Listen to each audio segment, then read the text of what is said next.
Hello, welcome to Interdependent Study, our podcast where we engage in the learning and unlearning work for collective liberation. I'm Damien. And I'm Aaron. Thank you for joining us today. Each week, we'll bring something new to the table and discuss our thoughts and feelings about it through the lenses of who we are and where we can go for a more just society. We want Interdependent Study to be a space where we're always learning with one another. And Aaron, you're up this week. Oh. What have you brought to the table today? Surprise, surprise. I forgot. We should start over. Oh, no. I'm just kidding. I am bringing a documentary called Let the Fire Burn, Tragedy in Philadelphia. It's about the MOVE organization's escalating conflict with the city of Philadelphia, which culminated with the city deciding to drop a bomb on the MOVE house, which started a fire and killed 6 adults and 5 children and burned down 61 homes in the surrounding neighborhood. Yep. Only 2 people survived the fire, and the film goes into some of the history of what led to this assault by the city's police and talks about some of the concerns and behavior of MOVE that led to some friction with their neighbors as well. And there isn't much time spent on the philosophy of MOVE. Yeah. But there are some moments where you can see some questionable choices by the organization and its members, and made me think about what was going on and trying to put myself in the shoes of kind of everybody involved. Yes. Which is obviously not an excuse for what Philadelphia decided to do to the members of MOVE either. Let me just say that up front. Then it goes through to the May 13th, 1985 incident, bombing, more accurate, bombing, and how the police set the scene for an eviction of the MOVE members from their house and really evicted everybody from the surrounding neighborhood on May 12th, right? Which actually happened to be Mother's Day as well. Yes. So that felt strange. Yeah. And then the film goes through what happened throughout the day and explores the events through the lens of the Philadelphia Special Investigation Commission, which was appointed by the mayor. And as I mentioned last week, this is a found footage documentary. So it tells the story with archival footage of the commission, of news reports, of a documentary about MOVE that had been filmed like 10 to 12 years earlier than the 1985 incident. And live news reports from the scene as well on from May multiple 13th, stations. 1985. Yes. And this was a film I had trouble watching. Several times just stopped to breathe. Yeah.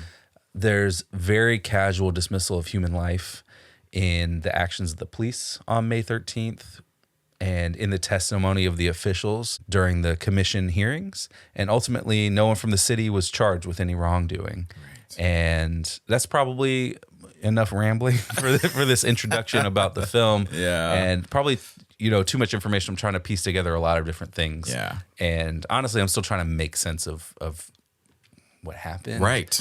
And so anyway, here we are. Where do you want to start? Yeah, I think that was a great introduction. I mean, this was a really fascinating film, obviously super tragic. And I too had to sort of pause it a couple of times and walk away because I thought the way that they put it together using that found footage made it really raw and real. And, I haven't really seen a lot of documentaries like that from top to bottom are, composed in that way with found footage. And so, that made it, like I said, really raw, really real. It was, an incredible way to learn about the MOVE organization as a whole, including sort of their mission, their beliefs, and their work. But there's, I think, a lot that they left out and a lot more to learn. But also that the way in which the documentary was stylized helped us to also get a sense of the context of the city of Philadelphia at that time, the government, its leaders, law enforcement officials, or how the city felt about the organization itself. And as you say, tracking this through the 70s and the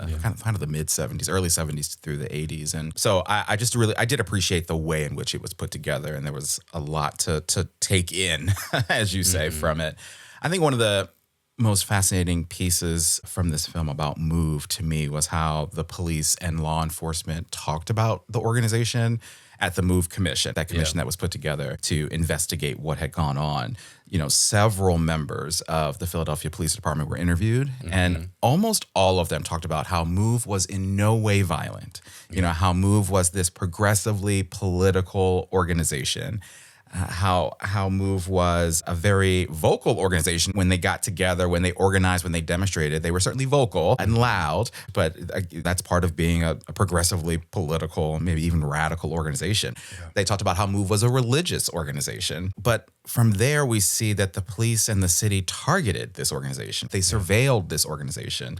And as you said, I like that you said none of this is really justified. Yeah. As a result of all of that, the police and the city launched this military-style mission. That's exactly what it was, especially when you drop a bomb in the middle of a city in the United States. You know, it's a military-style mission. And I just felt like that action didn't seem to have been justified, particularly given what the police themselves were saying in that commission about Move and what was going on. But what it made me think of was how, you know, this is a story we've seen before. We've seen the state and the police striking down and targeting organizations that speak out against it, that speak out against the state. We've seen that before throughout our history.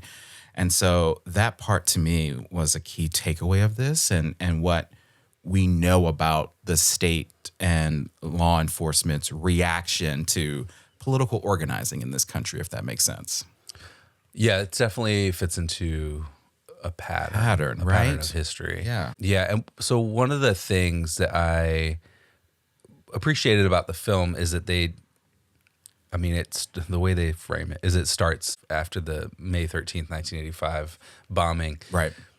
With a deposition of the surviving child who made it out, and then moves forward from there. Or backward, I should say, to the actual incident in the fire, and that's the next image you see. And then they talk about the commission, but they build more history out because the commission also built more history out to understand more about the city government's perspective. Yes, which I appreciate that they did that. Right. And so one of the incidents that happened prior to the bombing in 1985 was in 1978. The city and the police had obtained warrants to evict Move from their house that was I forget the name of the neighborhood, but it was in a different neighborhood than 1985. And the Move members refused initially to leave, and that led to a standoff. Right. In that time, one police officer, James Ramp, was killed, and 16 other police and firefighters were injured. And Move claimed to not have any working firearms in their house. And actually, a few months before this incident, they had turned over firearms to the police department, and all of them were found to be not operable. Right. They weren't working firearms. They appeared to be, from footage that we saw in the film, decoys. Yes. To look like they were armed while sort of standing guard outside of their compound. And so there's that. And Move also claimed that the officer who was killed was actually hit by a bullet from police. Yes. And that So that was a piece of it. After about an hour, members of Move did surrender, and they came out of the house. But 9 members of Move were charged with the murder of the police officer. 9. And were sentenced to very long prison sentences. And this is where 2 of the people who were in defund conversations about abolition that we talked about last week, Debbie and Michael Davis, get involved. And so they were a part of those 9 people who were charged with the murder of the police officer and sentenced to very long prison sentences. They served 40 years in prison. But in the book that we talked about last week, Debbie Davis says the system intended for us to die in prison. Yes. And it connects to what you said about this being a pattern of how the state treats dissidents, how it treats people who are critical of the state and how the state operates. And they find a way to lodge seemingly valid charges at people who want to create some kind of change, and then they lock those people up based on the seemingly valid charge that they have created. And when that doesn't work, or it only works temporarily or what have you, the state escalates until people are dead.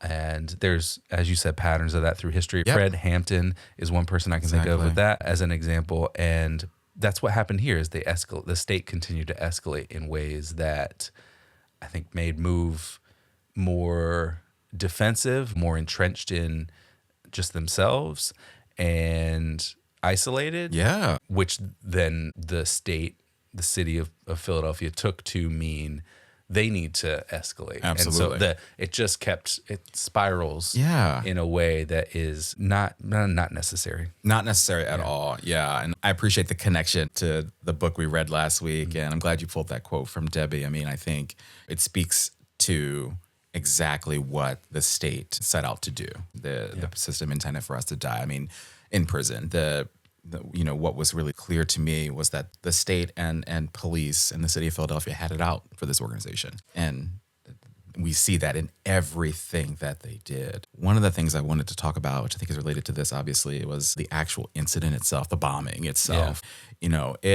That was incredibly difficult to watch. And again, that found footage, the live reporting, the reporters lowering themselves down to the ground as, gunshots were being fired in the street. I mean, it just was hard to witness. But it was really wild to listen to one of the police sergeants who was interviewed at the commission talk about the quote-unquote tactical plan for what took place on May 13th, 1985. There was a tactical plan. And he talked about that tactical plan being the removal of Move from the house safely. Safely was the word that he used. And I just that stopped me in my track. I don't know about you, but nothing about launching tear gas into a neighborhood and into a home, spraying high pressure water blast into a home, firing more than 10,000 rounds of ammunition into a home and throughout a neighborhood, and then ultimately dropping bombs onto this house, into this residential neighborhood. Literal bombs. Nothing about that aligns or equals the word safely to me. Yeah. And all I could think about watching that footage was there had to have been a better way. There had to have been a more humane way to get to the place that we needed to be. In what world is it okay to drop bombs on human beings and then let a fire, because of course, if you drop a bomb, there is a fire, right? In what world is it okay to then just let that fire burn, right? Mm-hmm. Let it burn. That's the name of the documentary.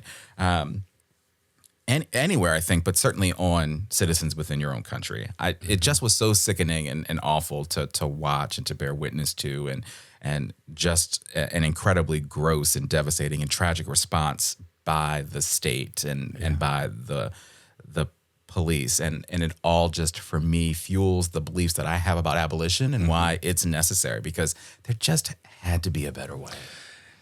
Yeah, and I think one of the things that the fire commissioner, I don't remember, is they talked about that explosives don't necessarily cause a fire, which I could understand the science of that, because they talk about the stuff that they used. I had to look up because it's called Tovex. I'm like, I don't know what Tovex is. Yeah. So some very informal researching of what Tovex is it's a dynamite alternative that's a little bit more controllable and is used in mining. And so it is possible that you create an explosion that doesn't lead to a fire, but it's less likely that you create an explosion on top of a residential neighborhood in which the Move members have built what they called a bunker made out of wood. Yep. That's more likely that a fire would be created, which is what happened. And that's information that they had. So I appreciate your quick Googling there. I mean, this wasn't a mining situation where you were using this weapon of mass destruction. You were using it on these homes where they had modified their homes to be, in a condition where there could become a fire. What? Like, there you go. Yeah. And not only were 11 people killed by the city of Philadelphia that day, 61 homes were burned down, which I mentioned earlier, and that displaced hundreds of people. Yeah. And the city committed to rebuilding those homes, but they were built so poorly that they were condemned in 2000. And so that's only 14 years after they were rebuilt. 14-ish. I'm guessing that they were rebuilt in 1986 after the fire in 85. But 14 years? That's not good. That's real bad. How poorly was this constructed? And so that's one element that I think is just ridiculous. How little did you all care about these residents in this city, or in this part of the city, I should say. Yeah. And I think what I want to focus on here is that the police, we started talking about this just now with what you're talking about, but connecting these dots, the police, specifically the commissioner, Gregor Sambor, was so dedicated to evicting Move from this house and arresting them that he decided to let the fire burn. Yes. He wanted tactical superiority and was so dedicated to getting that he said, let it burn down. And he was specifically trying to burn down the bunker. Yes. He was really afraid of the bunker that Move, they called it that, and was on top of the house. And so he wanted that to burn so that the police would have a tactical advantage. But then, as what happens with homes made from wood and other materials, the fire spread and burnt down all of these homes. And it's really, for me, a symptom of disposability of people. Yes. So not only are you fixated on getting rid of the people who you clearly see as an enemy because you showed up with 500 armed cops, but the consequences of your fixation on them being your enemy don't seem to even enter your mind when you think about the surrounding homes in the neighborhood and the people who have nothing to do with this outside of just happening to live nearby. Yes. And that just disregard for everyone else in the situation is really just hard to fathom. That you wouldn't want to control that fire because it's just so easy to see how easily it could spread. These are row homes. These are all connected physically, and they're connected to, like, there's small alleyways behind them, so there's not a lot of space. It was easy for the fire to jump from one side of the street to the next, which is what happened when you see the image zoom out after the fire is put out, and all of the frames of these houses, the brick walls that are still standing with nothing in between them. And it's just hard to understand that you can't see that letting the bunker burn means that so much more will burn. And you can't, it's harder to control the fire once you let it go for a little bit. It became what, a 6-alarm fire. I mean, it was a massive fire. And I think you're right. It's absolutely this idea of the disposability of people. And it connects very much so to what you talked about, how they rebuilt their homes and they were, gone within 14 years. I mean, there is just this disregard for the people at every turn, right? And it's connected from the police to the state to the government. I mean, everything. It's all connected there. Yeah, and the C4 that they used to blow up the house also was provided by the FBI. Yes. Which is not, we didn't mention that, but that's another way that more elements of our government are connected here. Absolutely. You're talking a little bit about humanity, and one of the pieces of humanity that stood out to me in this film, there was a lot, but there was an exchange during the Move Commission's investigation between this Black clergyman, his name is Reverend Paul Washington, who was serving on the commission, and his line of questioning with a couple of Philadelphia police officers, and how those officers describe the Move members with what I sort of felt to be real disdain and judgment. And that's probably putting it mildly. Washington was talking about how he was trying to put himself in the shoes of the Move members in that moment when they decided to go back into a burning building. He referred to it as a raging inferno, as opposed to coming outside and going with those police officers. And one of the police officers said in response to the Reverend trying to put himself in their shoes, he said, quote, "I don't think you ever could. They were Move members."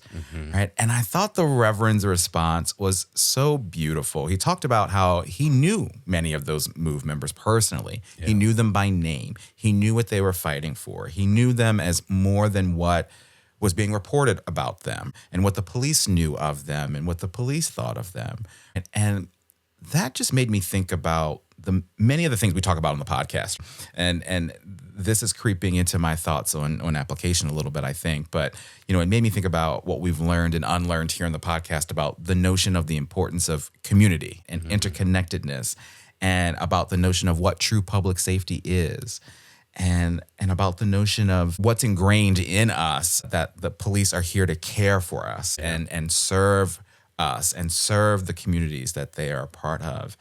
But you could clearly see the disdain for the Move members in that exchange by that officer. He couldn't fathom putting himself or the Reverend putting himself in their shoes. And it just made me think, why is that? Right? And one of the other pieces that's connected was, there's testimony later in the commission from a different police officer.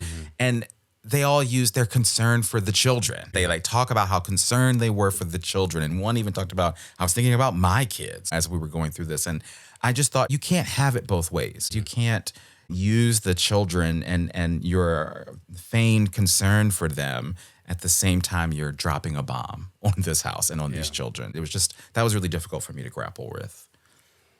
Yeah, it shows some of the callousness, I think. Yeah. Like I think I said it earlier, the way that they saw MOVE members as enemies of them. And I think once you draw that line in this particular way, it's hard to come back from there's seeing no them going as, back. as any other. Absolutely. As a, being able to put yourself in their shoes. Absolutely. Which is what the officer said. Yeah, absolutely. In his testimony. Yeah, So, I appreciated the reverend for that. yeah. All right, well, let's talk about application. How does this documentary apply to our day-to-day lives and work for collective liberation? I think my application is defund and abolition. Yes. What does yes. a world look like where this siege doesn't happen and the confrontation with MOVE doesn't lead to the use of C4 on an occupied row home? What does a world look like that doesn't lead to a standoff where a human dies and 9 people get locked up for it? And how could we spend the money that was spent on the helicopter and the bullets and the explosives and the police overtime on services that addressed conflict differently? Yes. I think there were some real elements of conflict between MOVE and the neighbors, particularly once they had moved into their house on Osage Avenue. Right. And there were probably lots of other ways to go about doing that just weren't Explored, weren't explored. Yeah. They're not part of the way that a city government operates No. today or in 1984, 85 when this was building up. And the only solution that the city saw for MOVE was evicting them from that house and removing them from the situation. And there's so by many any means necessary. Yeah, there are so many other possibilities, but we're stuck in the one that chooses control and ultimately death Yes. if it continues to escalate there. And so we can defund institutions that want to control and kill, and we can fund institutions that support life. And I think that's my application here, is the continued investment for me in defund, in abolition, because this is another moment in history that points to the need for that and points to the need for us to understand the real harm in the ways that our state, our country, our government has been built around death and around control. Absolutely. Well, it just makes me think about a big takeaway for me from this film is the tragedy itself. I mean, the tremendous devastation and loss of life that took place on that day in 1985 is really important for all of us to recognize and learn from and to help figure out where we go from it. And I would hope that anyone who learns about this incident, this bombing, could recognize that nothing like it should ever happen again anywhere, period. And I think my application relates a lot to what you talked about. And I mentioned earlier that this attack, this bombing, was added rationale for my strong beliefs around abolition and why abolition is necessary. And some of the questions that came to mind for me was, how might we be able to engage with political movements and organizations and leaders like the ones in MOVE in a way that isn't driven by violence and suppression? How might we be able to do that with people in general?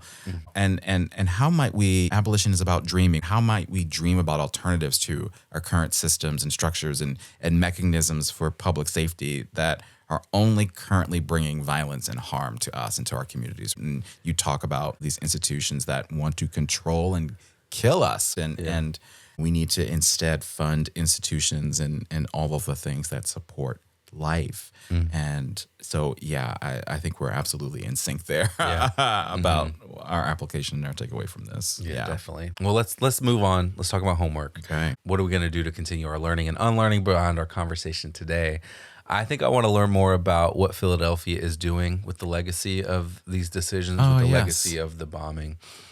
What have they done with the homes? I believe I saw that they have been rebuilt again. Okay. And I believe the people who were in houses that were condemned in 2000-ish were offered money to move and to find other housing. Okay. And so there was some supportive people along the way, which is good. But in a way, good. Yeah. Yeah.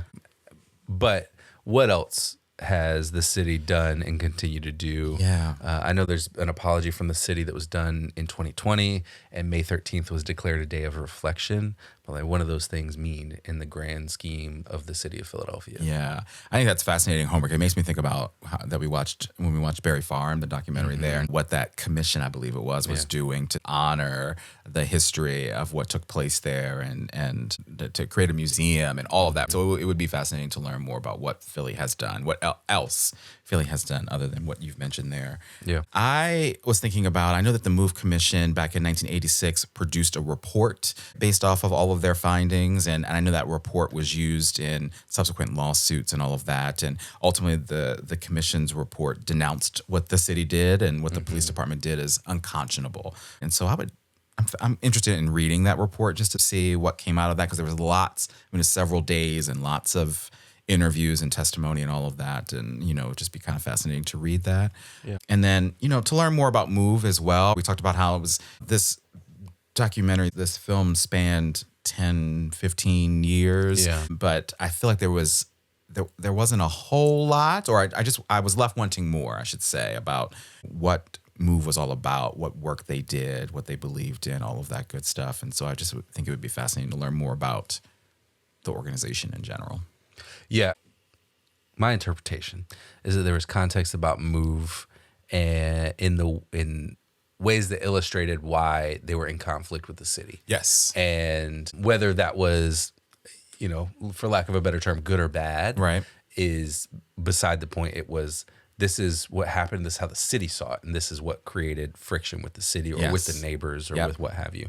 So there wasn't as much just talking about what Move is and what they want to do and what they want to see. Absolutely. So, yeah, there were some individual things connected to what they believe that created some friction with the city, but wasn't the same kind of in-depth. Like, yeah, absolutely. This is who we are and this is what we believe. Yeah, so I'd love to learn more about that. Yeah. All right. Well, great conversation today. Yeah. That's it for our conversation on Let It Burn, Tragedy in Philadelphia. And if you would like to watch it, it's a difficult watch, but it is streaming on Canopy, which you can get access to with your local library card, which we encourage you to do. Yes. Because using your local library tells your local city government that your local library needs the funding. Absolutely. So, all right. Well, Damien, you're up next time. Yes. What are you bringing to the table in our next episode? I am really excited to bring a report to the table for our next episode. All right. This report is called Transformative Justice Knows No Borders, Learning from Community-Based Responses to Harm Around the World. And it was written by Melanie Brazel from the What Really Makes Us Safe project. And it was published online by Interrupting Criminalization, who was one of the sponsors of the conference that generated a lot of the content for this report. The report itself was born from a virtual conference that took place last year in May called Practicing for an Abolitionist World. And it brought together a bunch of transformative justice, restorative justice, and community accountability practitioners from around the world. And this report shares some of the major lessons from that conference, including some really powerful case studies from places like India, the Philippines, and Argentina, which I just thought was pretty awesome. So I pulled what Interrupting Criminalization said about this report on their website. They say, quote, "This report looks at the different languages and lineages people draw on in each of these places to root transformative justice practices in their local soil. Under each of their responses to interpersonal violence lies a vast network of care infrastructures that enable such responses, solidarity economies, self-governance systems, and new relationships to law and to each other. Built by movements, these are like the root systems and mycelial networks of fungi under the soil that enable plants and trees above ground to thrive. The genocide in Palestine, along with war, violence, repression, and rising authoritarianism around the world, have drawn our attention yet again to the interdependence of state violence at home and globally. This calls on us to weave transnational networks of resistance. We hope that this new resource can help you connect your organizing to a larger mycelial network that spans borders and states as part of the, quote, Transformative Justice Transnational, and that you find it useful as we collectively continue to weave transnational networks of care, healing, and justice." So yeah, from that description alone, I was like, yep. I didn't really look into the report at all that much, but I was like, I think this is right up our alley. And I love the international connection here. I think there's a lot we could probably learn from what's happening in these other places. So it looks to be an incredible resource. I'm super excited to bring all of these incredible lessons and work and ideas to the table for us to talk about. Yeah, me too. This sounds fascinating. Yeah. Sounds great. And another good way for us to think about the world beyond the one we have now, Yes. what an abolitionist world looks like. Yes, And absolutely. I think that this will be a great way to start to continue to, this will be a great way for us to continue to build a vision for what that looks like. Absolutely. All right. Well, with that, we want to thank you for joining us today. You know what I'm going to ask you to do here, but in case you forgot, please follow, leave a rating and review, share our podcast with the people in your life. Follow us on social media, including Instagram and TikTok.